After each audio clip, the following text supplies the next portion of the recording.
नमस्कार विद्यार्थी मित्र हो. महाराष्ट्रातील समाजसुधारक व त्यांचे जन्मगाव याबद्दल माहिती आपण या व्हिडिओच्या माध्यमातून पाहणार आहोत.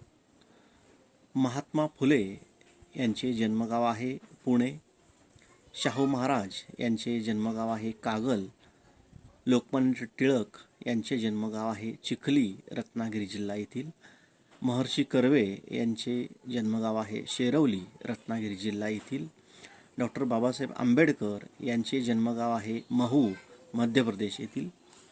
न्यायमूर्ती रानडे यांचे जन्मगाव आहे निफाड, नाशिक जिल्हा येथील. व्ही रा शिंदे यांचे जन्मगाव आहे जामखिंडी, कर्नाटक येथील. विनोबा भावे यांचे जन्मगाव आहे गागोडे, रायगड जिल्हा येथील. गोपाळ गणेश आगरकर यांचे जन्मगाव आहे टेंभू, सातारा येथील. बाळशास्त्री जांभेकर यांचे जन्मगाव आहे पोंभुर्ले, रत्नागिरी जिल्हा येथील. धन्यवाद.